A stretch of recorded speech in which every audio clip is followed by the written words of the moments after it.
하나님의 말씀 예레미야 32장입니다. 예레미야 32장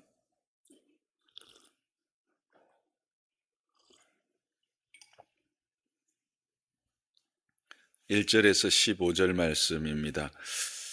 보통 아침에 새벽 기도 때는 우리가 함께 합독을 하기도 하고요. 근데 또 3절부터 5절이 또 이렇게 붙어 있기도 해서 오늘은 그냥 합독을 했으면 좋겠습니다. 32장 1절에서 15절 같이 합독합니다. 시작. 유다의 시드기야 왕 열째 해 곧 느부갓네살 18째 해에 여호와의 말씀이 예레미야에게 임하니라. 그때에 바벨론 군대는 예루살렘을 에워싸고 선지자 예레미야는 유다의 왕의 궁중에 있는 시위대 뜰에 갇혔으니 이는 그가 예언하기를 여호와의 말씀에 보라 내가 이 성을 바벨론 왕의 손에 넘기리니 그가 차지할 것이며 유다 왕 시드기야는 갈대아인의 손에서 벗어나지 못하고 반드시 바벨론 왕의 손에 넘겨진 바 되리니 입이 입을 대하여 말하고 눈이 서로 볼 것이며 그가 시드기야를 바벨론으로 끌어가리니 시드기야는 내가 돌볼 때까지 거기에 있으리라. 여호와께서 이와 같이 말씀하시니라. 너희가 갈대인과 싸울지라도 승리하지 못하리라 하셨다 하였더니 유다 왕 시드기야가 이르되 네가 어찌하여 이같이 예언하느냐 하고 그를 가두었음이었더라. 예레미야가 이르되 여호와의 말씀이 내게 임하였느니라 이르시기를 보라 네 숙부 샬롬의 아들 하나멜이 내게 와서 말하기를 너는 아나돗에 있는 내 밭을 사라 이 기업을 물을 권리가 내게 있느니라 하시라 하시더니 여호와의 말씀과 같이 나의 숙부의 아들 하나멜이 시위대 뜰 안에 내아에게 와서 이르되 청하노니 너는 베냐민 땅 아나돗에 있는 나의 밭을 사라 기업의 상속권이 내게 있고 물을 권리가 내게 있으니 너를 위하여 사라 하는지라. 내가 이것을 여호와의 말씀인 줄 알았으므로 내 숙부의 아들 하나멜의 아나돗이 있는 밭을 사는데 은 17세계를 달아주되 정서를 써서 봉인하고 정인을 세우고 은을 저울에 달아주고 법과 규례대로 봉인하고 봉인하지 아니한 매매 정서를 내가 가지고 나의 숙부의 아들 하나멜과 매매 정서의 인친 정인 앞과 시위대 뜰에 앉아있는 유다 모든 사람 앞에서 그 매매 정서를 마세야의 손자 네리야의 아들 바록에게 붙이며 그들의 앞에서 바록에게 명령하여 이르되 만군의 여호와 이스라엘의 하나님께서 이와 같이 말씀하시기를 너는 이 증서를 곧 봉인하고 봉인하지 않은 매매 증서를 가지고 토지에 담아 오랫동안 보존하게 하라. 만군의 여호와 이스라엘의 하나님께서 이와 같이 말씀하시니라.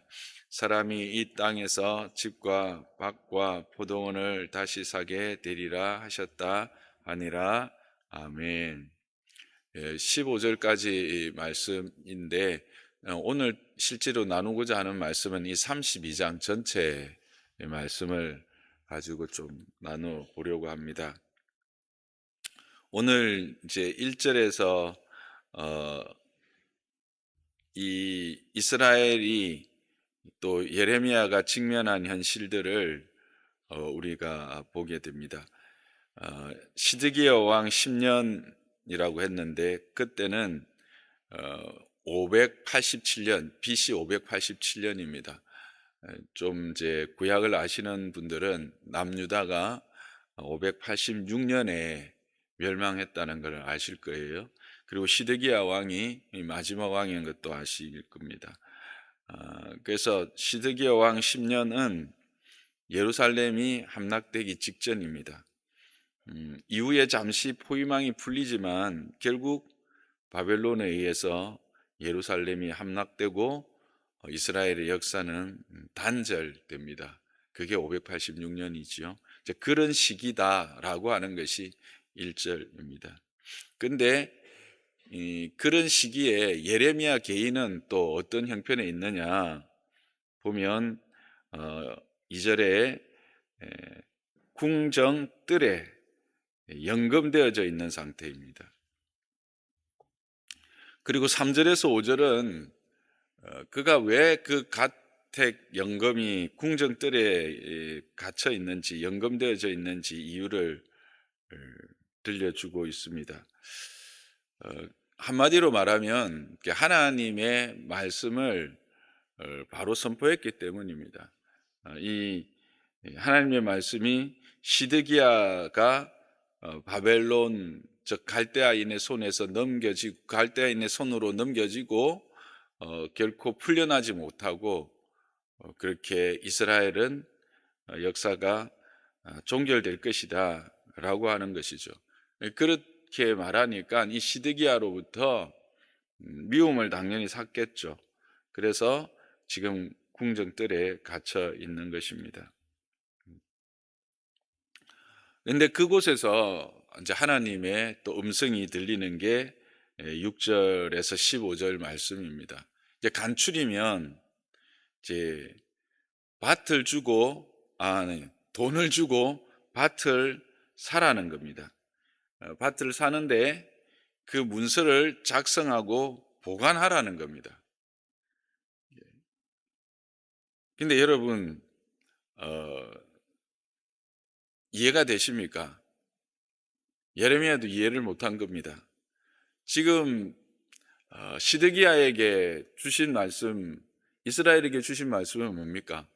이제 곧 갈대아인 바벨론에 의해서 이 나라가 망하게 되고 왕은 잡혀가고 그래서 이 나라가 없어진다 라고 하는데, 아니 예레미야한테 와서는 너의 그 친척이 와서 밭을 사라고 하면 돈을 주고 밭을 사고, 근데 밭을 그냥 사는 것뿐만 아니라 그 율법에 정한 대로 매매 정서를 쓰고 하나는 네가 가지고 하나는 또 사람들 앞에 공포도 하고 이렇게 법이 말한 대로 다 행하라는 거예요. 이게 뭡니까? 평상시 평온할 때 아무 일이 없을 때처럼 너는 행하라는 거예요. 어, 이해를 못했어요. 그래서 16절에서부터 25절을 보면 예레미야가 이런 기도를 합니다. 슬픕니다 라고 시작하지요.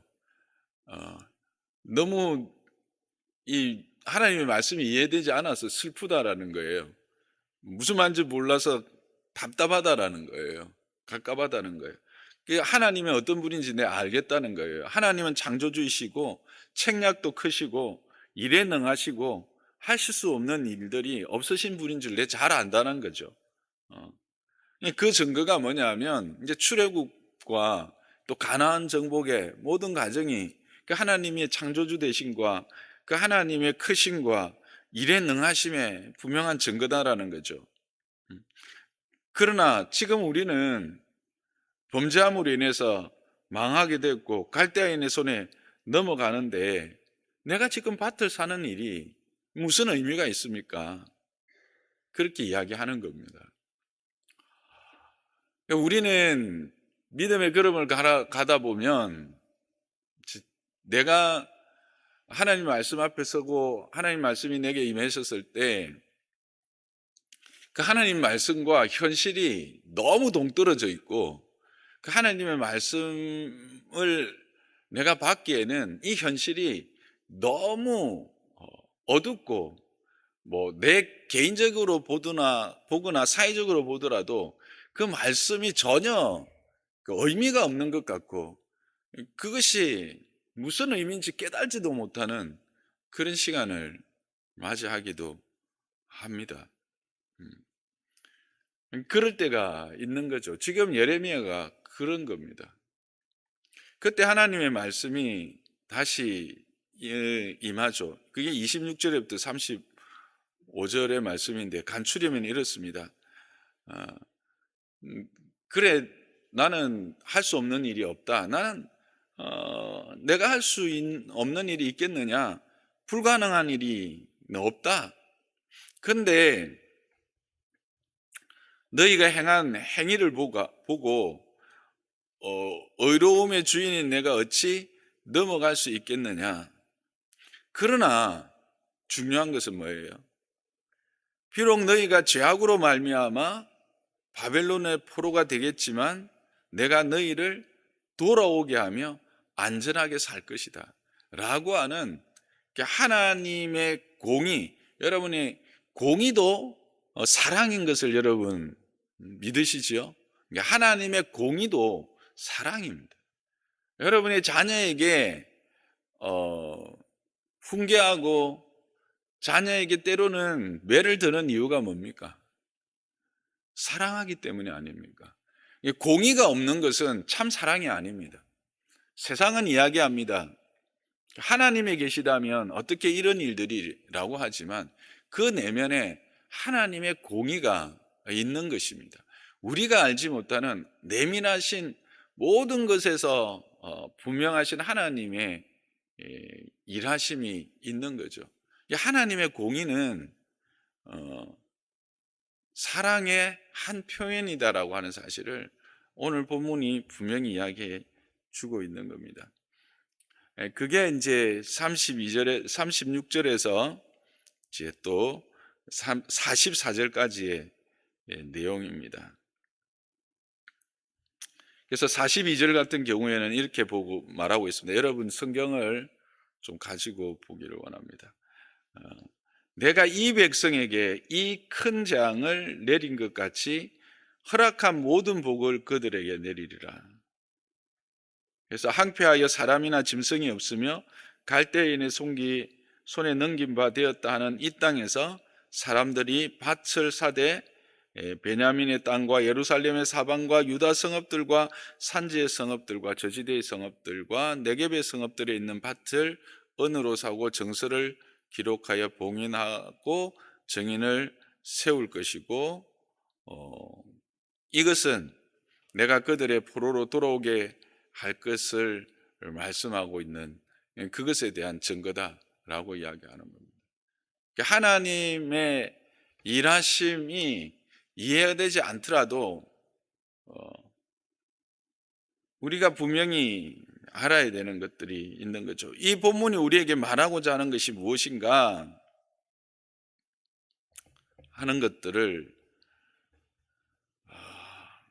살펴보면 이 예레미야가 땅을 사고 문서를 작성하는 과정과 그것을 보존하게 하는 과정을 통해서 현재 그들이 직면한 현실, 군사적으로나 정치적으로나 의뢰할 만한 어떤 인간적 희망과 자원이 바닥났음에도 불구하고 여전히 하나님은 그들을 주목하고 있으며 그들을 향한 은혜의 끈을 놓지 않고 구원을 계획을 가지고 있다는 것을 보여주시는 겁니다. 이게 말하고자 하는 거예요. 이것은 하나님이 주관하시는 역사 속에는 반드시 하나님의 선하심에 근거한 희망의 이유가 들어있다는 것을 보여주는 거죠. 진노 중에서도 긍휼을 잊지 않으시는 하나님이라고 하는 한 문장으로 표현할 수 있는 것을 오늘 이 본문은 이제 이 내러티브 이야기를 통해서 이렇게 말씀해 주고 있는 겁니다. 근데 여기서 더 중요한 것은 예레미야의 희망 메시지는 재난을 피할 수 있는 희망이 아니라 심판과 재난을 거친 후에도 하나님의 그 은혜, 하나님의 헤세드는 살아있으며 그 하나님의 헤세드, 하나님의 가능성이 인간이 기댈 수 있는 유일한 희망임을 전하고자 하는 거예요. 그렇죠?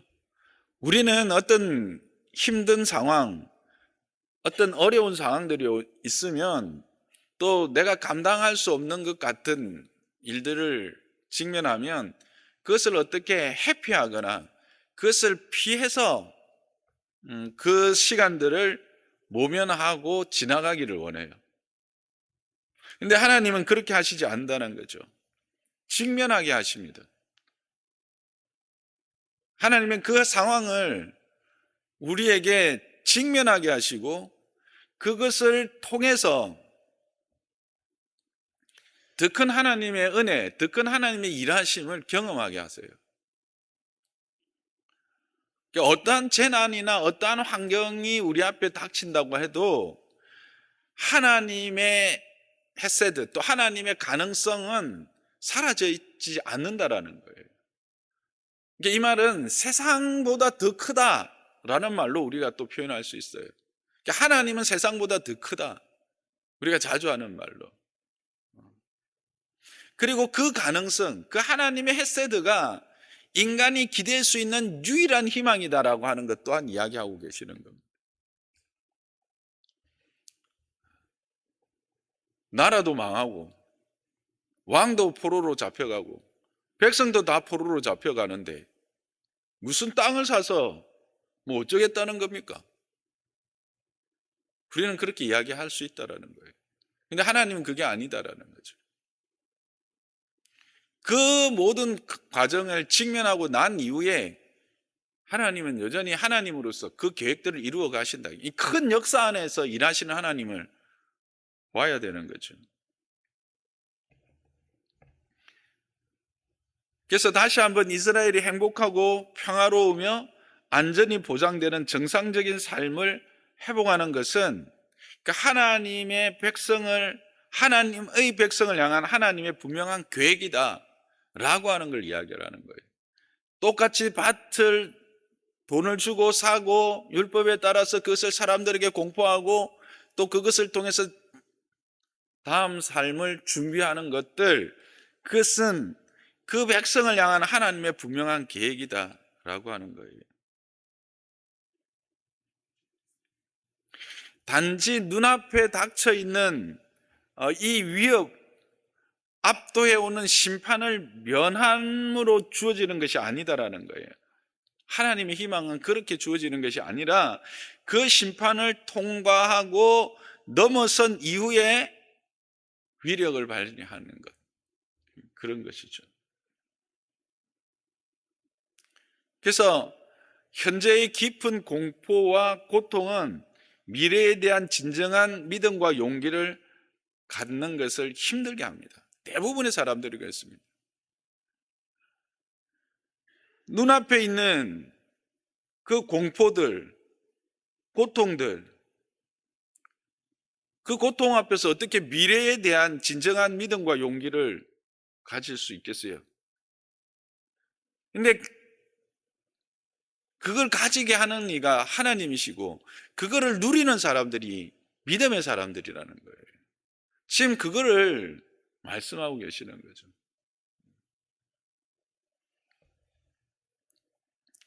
재난을 회피하거나 연기시키는 것은 임시적인 미봉책에 불과한다는 거예요. 하나님이 그래서 세상을 볼 때 하나님의 심판이 없다 라고 말하는 그것들은 다 거짓 희망에 불과한 거예요. 하나님의 공의가 있는 것이 그 죄된 것이 드러나고 분명하게 밝혀지는 것이 하나님의 일하심의 분명한 증거예요.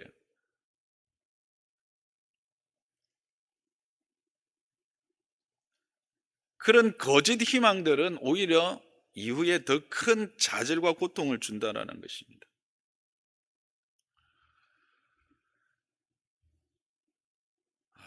우리는 지금 국가적으로 참 어렵고 힘든 시간들을 직면해 있습니다.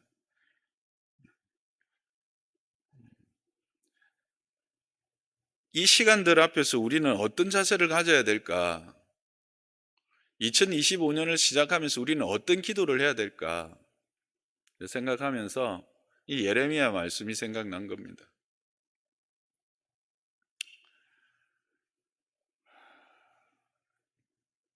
예레미야에게 주신 그 말씀은 우리로 하여금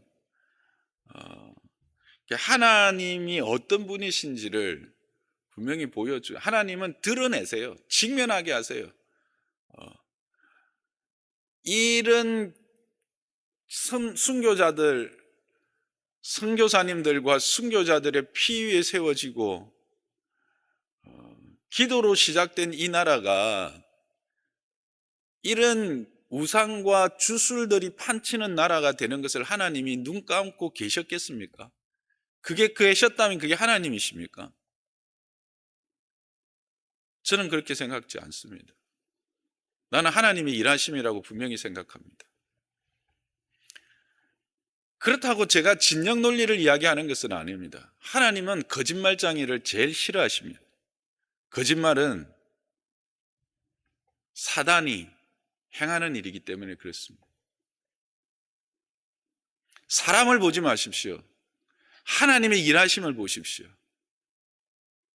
그리고 우리는 오늘을 하나님의 은혜 안에서, 하나님의 소망 안에서 뭘 하느냐? 밭을 사고 매매하는 겁니다. 그게 무슨 의미입니까? 오늘을 사는 겁니다. 어떻게 평화로운 상태에서 하나님의 은혜를 누리는 그 평화로움을 유지하면서 일상을 살아가는 거예요. 내게 감당해 준 그 밭을 일구는 거예요. 내게 허락하신 그 자리를 감당해 내는 거예요. 학생은 학교에서, 직장인은 직장에서, 가정주부는 주부로서, 목사는 목사로서, 그리고 하나님의 공의를, 하나님의 일하심을 간구하고 하나님이 일하실 때 참으로 지혜로운 자들이 그 하나님의 일하심을 볼 수 있고, 그래서 요동하지 아니하고 동요하지 아니하고 하나님의 일하심을 기다릴 수 있는 그런 나라가 되고 그런 성숙한 민족이 될 수 있도록 우리는 기도하는 겁니다. 2025년을 열어가면서 여러 가지 기도 제목들이 있을 거라 생각하지만 저는 그 기도의 첫 자리를 이 나라와 이 민족을 위한 기도가 되어야 되고, 교회가 교회다운 기도가 되어야 됩니다. 여러분도 아시겠지만 교회가 이 정파에 의해서 사분오열되었습니다. 합당치 않습니다. 여러분의 모든 기준은 무엇이어야 합니까? 여러분의 신념이어야 합니까? 여러분의 경험이어야 합니까? 아닙니다. 말씀이어야 합니다.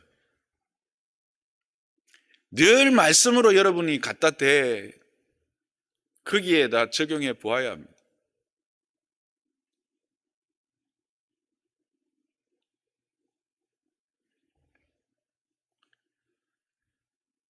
오늘 이 말씀을 생각하면서 우리는 먼저 이 암울한 나라와 민족을 위해서 기도해야 합니다. 교회는 하늘 위에 둥 떠 있는 그런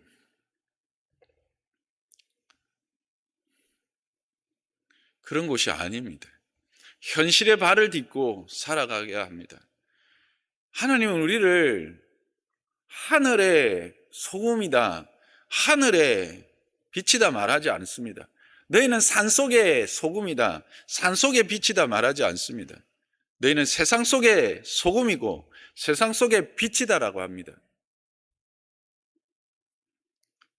우리는 세상 속에서 소금이어야 합니다. 우리는 세상 속에서 빛이어야 합니다. 그런데 우리는 그 일을 스스로 감당할 수 있는 지혜도 없고 능력도 없어서 그래서 엎드리는 겁니다. 그래서 기도하는 겁니다. 그래서 하나님이 일하시기를 간구하는 겁니다. 예레미야는 도저히 이해를 못했습니다. 왜 그 환란 가운데 땅을 사라고 하는지. 그러나 우리는 이제 이 말씀을 통해서 하나님이 일하심이 어떠함으로 우리 안에서 이루어지는지를 분명히 압니다. 요동하지 마십시오. 괜한 일로 분노하지도 마시고 잠잠히 하나님이 일하심을 기다리는 저와 여러분 되기를 주님의 이름으로 부탁하고, 또 우리가 그 일로 인해서 함께 기도하기를 주님의 이름으로 부탁드립니다. 이 아침을 깨우는 저희들 통해서 하나님이 일하실 것입니다. 바알에 무릎 꿇지 않는 7,000인을 남기시고 그 7,000인을 통해서 하나님이 일들을 이루어 가십니다. 엘리야는 혼자 남은 것처럼 절망했지만 하나님이 분명히 말씀하십니다. 그리고 하나님의 산 호렙에 이르렀을 때 불꽃 가운데서도 하나님의 음성은 들리지 않았습니다. 큰 지진과 우레 가운데서도 하나님의 음성은 들리지 않았습니다. 바람결에 들려오는 세미한 음성으로 찾아오십니다. 집중해야 합니다. 귀를 기울여야 합니다. 세상의 어떤 큰 사건과 일들로 인해서 하나님은 일하시지 않습니다. 하나님은 하나님의 말씀 앞에 겸손히 엎드리며 그 말씀에 귀 기울이고 그 말씀 앞에서 오늘을 하나님의 뜻대로 살아가는 믿음의 한 사람 한 사람을 통해서 하나님의 일들을 이루어 가시는 것입니다. 이것을 기억하고 저와 여러분이 그 일에 앞장서고 그 일을 위하여 기도하고 그렇게 하나님의 일하심을 함께 경험하며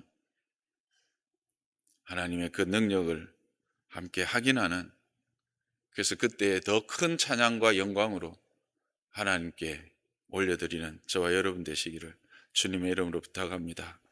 오늘 그 기도 제목들을 가지고 우리가 함께 기도했으면 좋겠습니다. 또한 여러분의 삶에도 어쩌면 여러분들이 감당할 수 없을 것 같은 큰 난관들과 암흑들이 있을 수도 있을 것입니다. 그러나 그 암흑과 그 난관들 앞에 좌절하는 것이 아니라 그 너머에 계시고 또 그것을 통해서 일하시는 하나님을 보면서 그것을 통과할 수 있는 지혜를 구하시고 그것을 감당할 수 있는 능력을 구하시고 그렇게 그 지혜와 능력으로 능히 감당하여서 그것을 통과한 이후에 나를 통해서 일하실 하나님에 대한 소망을 가지고 이 아침에 주님께 나아가는 저와 여러분 되기를 주님의 이름으로 축복합니다. 세상은 흔들리고